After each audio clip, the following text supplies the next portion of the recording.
Ever? Ever. No. I need to think. That's right. Because he's got a mind for the Rolodex. Yeah. Why don't you go Doing first? this since before the days the oceans break Atlantis. My favorite thing that I got to work on, it's weird because like sometimes something I might not, if something comes to me and I go, well, actually Rob Zombie's is a really good example. When I was asked to like investigate what to do with that for a zone, I was like, oh, okay. I mean, it's not a storyline, so what am I going to do here? And I wasn't sure how it was going to come together. To be honest, it sounds awesome. I mean, it's like living in a rock concert, a rock video. So sometimes stuff catches you by surprise. We never quite know sometimes. Sometimes you go, this is what people are going to love. And people like it, and the thing you were like, I don't know if that's going to work, ends up being everybody's like favorite thing. But for me personally, as far as like having a very much a slice of Blake's brain out on the street, it was the invasion zone with the spaceship crash in the 50s. That old kitschy sci-fi stuff, that's me all day long. I love that stuff. It made me so happy when they let me do that. Yeah. I got theremins up in there. It was great. Oh, theremin. Sweet theremin. Yeah, I think if you're talking about like a slice of our brain, I kind of it's not much there. A sliver. Dollhouse of the Damned is one of my favorites, and Carnival Graveyard. Like I'm more bent towards that type of like I like to have the jump out scares, but I like to have like a what the heck was that feeling behind stuff too. I think there's something fun about that. I almost like it when not everybody gets it. And I know that's not a good marketing thing to say, but that's how some people kind of go, there's giant baby heads with the legs hanging out of them, and I don't know, I was scared to death, but I don't know what I saw. And I go, yes! Like that makes me real excited. And I like backstories behind things, like I could just, just sit and talk back. Like last year I wrote kind of like a Bible of all the characters and how they knew each other and all that kind of stuff, and I shared it with the cast, and I like that kind of like deep dive. And then even if you don't get it, when you're walking through that, it's just fun. Yeah. It's just fun. So, okay. I've been doing this for 20 years, so it's really hard to think of. But I will go back. I remember 2011. Way back that was 8 years ago. That was the first year we did Nightingales. I think we did The Thing, we did the Edgar Allan Poe house. There was just so much variety, and I remember just all the sets seemed, in depth and everything. So that whole year, I really, really liked. I also loved the second year. I liked the first year too, but the second year we did, I think it was the second year, I'm so confused, the American Horror Story. It was super long, and it was like, wow, this actually feels like the show and everything. So, and then one of the things I always love, and Blake sort of touched on this, where if you're doing all this content, you have in your mind the things that are working, the things that are not good. It's like, that's not going to work. And there's always something that surprises you. And the one for me during developing it, because it was just so hard to picture it as a house, was last year's Poltergeist.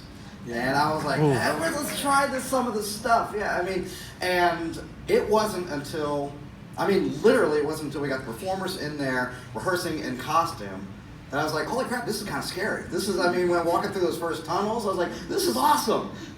So that one took me completely off guard, pleasantly off guard, and it seemed to track real well with all the guests, everybody out there, because it was always in the sort of top 3 of everybody's favorite house. There was a piece of the house that was as bright as could be, and we were walking through it going, how is that going to be scary? Oh, yeah. So many scares. Yeah. So it's, those are a few, like if I had a whole list, maybe it would change, but those are the ones that sort of stick out in my mind. And this year, again, to be honest, I walked through several of them the other night, and it was, every one of them was at a level that I had not seen yet. Even in our final dress rehearsal, it's like, all right, that's kind of working. I walked through with the guests, and it was crazy intense. The Universal Monsters House, Graveyard Games were even better than I had seen them just 2 days prior. So that actually, as the event goes on and the actors get more comfortable and they, again, sort of feed off the guest reaction, they learn, there's a psychology game that they learn what most guests are going to do, and then they play off that. So I think the event just gets more intense as it goes. So there you have it. Good. Where are people? Oh. Hey guys, thanks for doing this. I definitely enjoyed the Stranger Things house, but I was curious as to the decision to combine both seasons 2 and 3 into one house, as opposed to, maybe pushing season 3 to next year. I think it was variation of character. Mm-hmm. Because if you had just all demo dogs or just all one, you want sometimes, and we already had that this year where we have a lot of single aggressors or single. Does that make sense? Like the depths of fear, creatures, yetis. It's all kind of that singular predator, and that gave us an opportunity to get a lot of different. We have demogorgons, demodogs, a lot of different characters, different looks, and we knew it was going to be a longer maze, so we wanted just to get that variety going, and I think sometimes that outweighs. And I think also since the previous years, Stranger Things has premiered sort of in October. With this year it premiering in July, season 3 was also on everybody's minds. I mean, they had just watched it; it's fresh. So to not address that, if you will, and if we ignored it, I think people would be asking the other question of why didn't you include season 3? So we just wanted to create a bigger house, almost double size, and do both the seasons combined. So you wrap up season 2 and boom, right into season 3. So those were some of the considerations.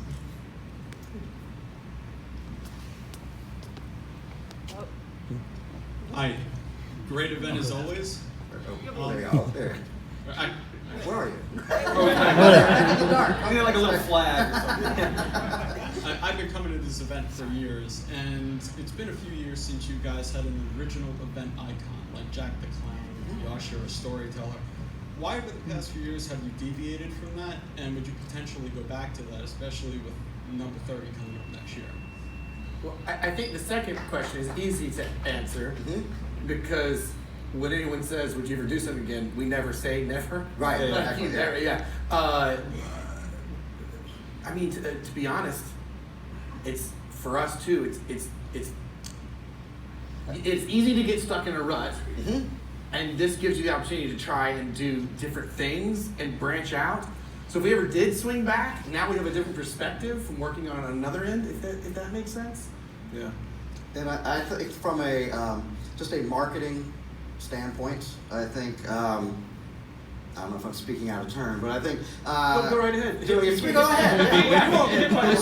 Reviews, not Blake Charles. No, I think for the southeast region, or especially in Central Florida, everything, they love the icon. I mean, a lot of the people, Jack the Clown, the caretaker, the director, all of those. But I think because this has become a worldwide event, I mean, people come from the other side of the globe to this event. They come from all parts of the United States. And I think part of that push is to put things out there also that they recognize that they would drive or fly 3,000, 5,000 miles to come see. And I think an original character that they've never heard of might not drive them to drive or fly that distance. So I think that might be part of it as well. But as Blake said, it doesn't mean we wouldn't do that. I agree. Over here, for real this time. Hey guys, big fan. One question I have with the IP houses is, what is the hardest type of media to interpret into a house? Because you guys do all kinds of things from TV, movies, video games, all kind of stuff.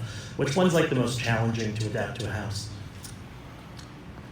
Go ahead. I didn't work on it, but I think from working with you guys, I've gathered, I'll see if I've guessed correctly, because in a video game, the player has control. Is it the video game? Well, I was going to have a different answer. I was going to give an answer that wasn't going to like make you happy at all. Because I was gonna say, what can't make a good house? Sure. That's a challenge you have to. I was gonna say it's less about the medium itself, whether it's a video game or a poem or a film or television. It's more about the content of that particular thing. Sometimes it might be hard just because it's a giant CGI, Lord of the Rings superhero sort of battle thing. It's like, well, how are we gonna do that in a haunted house? So we might get things that are popular and are exciting films, so to say, but then we'll get it and say, but how does this translate into a maze? So I think it's less about the medium itself and more about what the content and the story is. It's how do we, because we have to take that and sort of abstract it into a theatrical performance, for lack of a better term. And some of those things are, even Ghostbusters, which is like, oh, everybody, I'd love to see Ghostbusters, right? And it's like, yes, okay, how do we take that, which works great on film, and then how do we do it, which is essentially a dark ride that people are walking through, and deliver on that sort of epic scale of Ghostbusterness, if you will. Yeah. So I don't know that, like I said, that's not the best answer in the world, but that's the kind of way we hit it. It's just, it depends on the content itself, I think. Yep. What are the Easter eggs for Zombieland Double Tap? Hold on. Have you ever been on an Easter egg hunt? So, but I will let Blake answer the question. I think David did. I can tell you, for right now, there are some characters. If you'll notice, there is a photo op for Zombieland Double Tap for the second film that's coming out. Keep an eyeball on some of the characters that are around that zone. And that's all I'll say. Yeah. I will throw out an Easter egg though of comedy. But it's from the first film. Is keep your eyes peeled for this. You guys remember they go to a very famous Hollywood actor's house? Mm-hmm. Keep your eye peeled for that character, because I didn't even give them this direction, and they are doing stuff that is so funny out there, and it's so appropriate because here's all these scares, and then this guy. It's keep your eye peeled for that. I don't want to tell you what he does because it's funnier if you see it. So just keep your eyes peeled for that. Oh, yikes. Okay. So I'm not a big horror fan personally, but I love the development and design of like the houses and the scare zones. So my question was, do you guys prefer the developing stages or the finished product? It's like a journey or destination question. Chicken or egg, bro. Yeah, there's a ton of fun in that initial concept. Yeah. That is hard to recapture until you get back to doing that again. Because then reality doesn't matter. Yeah. And it's so much fun to just blue skies. I think there's again, back to that journey, the development is awesome, because we can sit in a room with 4 or 5 people and we're just throwing everything out. I mean, so there are no wrong answers, there are better answers, but there are no wrong answers. You There's never lots said of that to debate. me. I know. And then the development's fun, and then you get into the reality. So there's about a 70% into the event where it's horrible. I mean, it's where you're building all this stuff at once, and you're trying to keep track of it, and either this is not quite working, and it's that, again, 70 to 80% where you just want to pull your hair out. I've been doing it longer than these two. And then you get to the fulfillment, which is the end of it, when everything turns out as good or better than you thought. I mean, right, and that was just like 2 days ago. It is like running a marathon, though. Because yeah. The beginning of the race, you're running with your friends. You're like, man, we're gonna do this. We're gonna do this. With the 13.1. And then you get 21 miles. Yeah, whatever. And you're like running, and then from mile 2 till, this hurts, and this is and then you see the finish line. You go, we're there. Yeah. And then throw water on you, and you're happy. So. I love to me, I personally, I love the development just because it's a lot more collaborative. And then everybody they don't go away, but everybody goes in their different directions to do their specific discipline or the thing they're focused on. And then, as Blake mentioned, it's that trying to maintain that communication again through all threads to keep it floating, elevated, and keep it moving along its track. Yeah, because for a while, like, we're living with our designer constantly, and then there's this part where you turn around and you go, I haven't seen you in like 2 weeks. Because going on? you're out kind of doing your own things, whether we're developing like show elements, and they're working with vendors on the scenic stuff. So it just and then so when it's nice when we get to come back around when the gates open, we can actually walk around and hang out together and enjoy what's happening. That's what we talked about a year ago, and there it is. And That's boom, pretty amazing. Or you're like, what did you do? Dude. It got real quiet. Okay. It's somebody at some point. This lady had her hand. She's been so patient. Can We gotta get the a next question. I want to hear down what she here. has to say. Right there. The 3 of you. All right, next. Where are we? You can go while we're waiting. You go. Here, yeah. Hey guys, just curious, how do you decide whether you're going to go with masks or appliances for the scare zones and the houses? And are you using Gorilla Glue this year on your scare zones? Because it's amazing those pieces are staying on those guys. What if you try to steal? Security. Well, that is really, on an IP front, it's really dependent on what the creature or thing looks like itself, right? Sometimes we're trying to replicate it, we might really try to replicate if it was an actual prosthetic or something. But we have our makeup design team and our designers that come in every year, and then our costume and character designer as well. And it's really a partnership with them, especially with the original stuff. Well, there's a lot of options to go a lot of different ways, and but we take all sorts of stuff into consideration too, though. It might be, I have very much pushed the team this year because between Hollywood and Central Park, no, there's no Gorilla Glue this time. A good idea, maybe.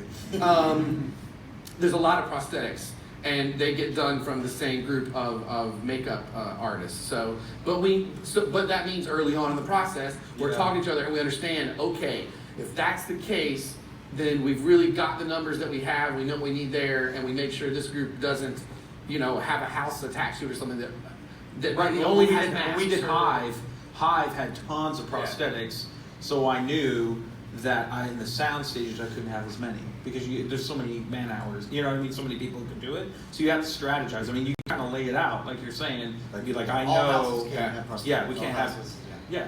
And yes, we use Gorilla Glue in the house. Anything that'll stick something, screws, silicone, Gorilla Glue, it's all, That's a process unto itself. Once the decor team has everything, it looks great. On a film, that's awesome. You could just put stuff up, take pictures of it, film it, and then put it away. Our stuff, we get it up, it's there, it's like, great. Now, screw it to the wall, screw it to the floor, screw it to the desk, whatever. Make sure that when somebody does grab it, which they do, and they will, it at least stays unless they really put it. I will slap their hand. You don't have to test everything when you go through your house to see if it's on the wall. It is, so you don't have to touch it. Yeah, yes, good. We're good. Oh yeah, that cup is glued to the thing. It is. Just know that now. Okay, very patient lady in the front row. Hi, I was wondering what advice you might have for people who aspire to be part of the HHN creative team, particularly the writing process. This is always hard, and we've all talked about this too. Whether it's people looking at it from design angle or a show direction or writing side, because we get this question a lot. And what makes it a hard answer is all of us have such different stories as far as how we ended up doing what we're doing. I would say we don't have just a writer. I can be honest. Yeah, with you. well, we don't have everybody just has- a director. We don't have just we're Everybody. jack of all trades. And so I can honestly say every single person on our team when we first started was like, what you don't know is blaring what you don't know because you got to know everything, right? Like lighting, audio, all the different factors. So for our team and the concept team, we're doing everything, which is kind of rare in the business. We see from the beginning all the way to the end. Usually we would have just a writer, and then they would take it and they would just be the director and stuff like that. But I think in our group it's... Well, and I don't know if and correct me if I'm wrong, I don't know, does anybody in our group have what you consider formal writing training or education as far as part of, that was the thing. A lot of us have theater in our background. I was theater design. I know that performance and I have theater taken and combat. classes after this because I didn't do a lot of writing stuff in school. So actually, I knew that was a weak thing for me, and I had created some shows for another company before I moved down here to Florida, and I loved this. Like the first script that I had on my own that I wrote and produced, it was this like murder mystery comedy thing, and I loved it, but I hated doing it because it was so hard. I was directing it while I wrote it in the sense of instead of just spitting it out, I was really editing, and it took me way longer than it would for a pro writer. And because I knew that, I started taking some like online courses and stuff just to supplement that side, because it was just something I didn't have in my wheelhouse as far as training was concerned, where I had done directing courses and stuff like that, but I really hadn't studied much on the writing side of things. And I think, like drawing or art, I think if you're interested in writing, it's write. Just write. Yeah. Don't wait to write the perfect thing. You write 10,000 bad things first, and then you'll get that good. Because like opportunity doesn't like wait for you to be like, I'm ready now. Yeah, now yeah. opportunity. You know, it's one of those I'm things perfect. where Someone hire me now. yeah. So it's like, well, what do you got? And then you have to like have it ready to go, and it always is in an opportune time when opportunity pops up a lot of times. So you got to be You're not ready for it. It's like, oh Yeah. wait, oh it's now I'm doing this. Yeah. I think the other thing, specifically if you're interested in sort of HHN or entertainment, theater is paramount. But I think if you go to any theatrical department in college or university, you get a well-rounded. You learning about other disciplines, not just the one you're interested in. If you want to be a performer, learning about stagecraft and learning about lighting is helpful only in that you can communicate with people. You know the language. It's like learning French, Spanish, and German. When you're talking to them about different things, you understand what they're talking about and can speak their language. So I think taking theater craft classes, if you're a designer or writer, taking acting classes just so you understand. So kind of immersing yourself in the entertainment environment, I think, helps you understand, and again, it helps you be more well-rounded. You could speak more to this, but I will say I've met a lot of young people who want to go into design and stuff, and please correct me if I'm wrong. Thank you. Okay. It's a relationship we have. But a lot of the schools are teaching like a lot of the computer aspects of it, but the freehand or drawing, some of them are kind of straying away from that. So I always tell young kids who are like, oh, I want to design this stuff. I'm like, you make sure you learn how to dribble the basketball too. So make sure you still draw and put the computer away, turn it off, and actually pen to paper and on your drafting board or whatever, get that skill too, because even if things go digital, there's always, the power's going to go out someday, right? Well, I think it's also just, in our world, it's paramount. Communication is key. A lot of people will come in and they're home haunters or they've been doing it, and they have multiple talents, and they've been the person that's been doing it all the whole time. In our world, it's more about being able to translate your idea so that other people can work on it as well. Because in our world, you don't do it all. You can't. It's just impossible. You have to collaborate. You have to work with the other people. And as a result, you have to be able to communicate, whether it's through drawings, words, scripts, ideas. You have to be able to communicate your ideas so somebody else can do it or take it forward. When we do our set drawings, the whole idea is we do these drawings so that we can hand them to a scenic department, a scenic company, and they can build from those. So it's all about forms of communication, drawing, doing scenic elevations, concept art, whatever it is, it's putting it together so that you can communicate that to somebody else. They can carry the ball from that point and communicate it to other people, because in this thing, you can't do it by yourself. There are literally hundreds, if not thousands of people that work. And it's moving so fast that if you do miscommunicate, if there is a miscommunication, it's going to ripple effect through this whole, the dominoes are crazy. So you have to be clear, like you said, and also be able to prioritize in any of your crafting or whatever. A lot of times, I think whether you're writing or painting or whatever you're doing, a lot of times you're like, I want this to be perfect, and you take your time. And then if you were to come in and work with us, you'd be like, okay, awesome, I need that by tomorrow. And like, what? Like it takes me like a week. And be like, look, you got a day. But so you got to learn to prioritize. Like what's the most important? How do I boil this down? All that other stuff. I'd say like actually doing these jobs. Having the talent portion to do it is like the given.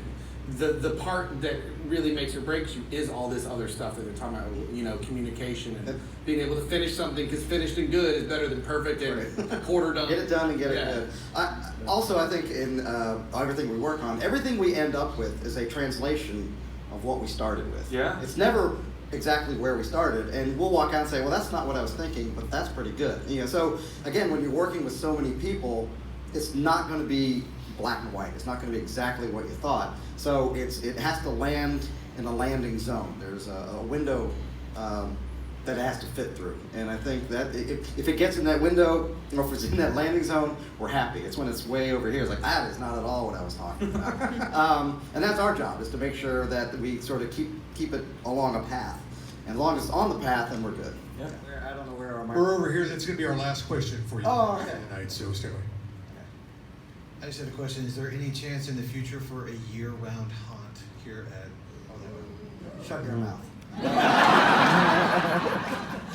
Get that man out of here. Again, we'll never say never. I mean, I know Hollywood this has the Walking Dead thing.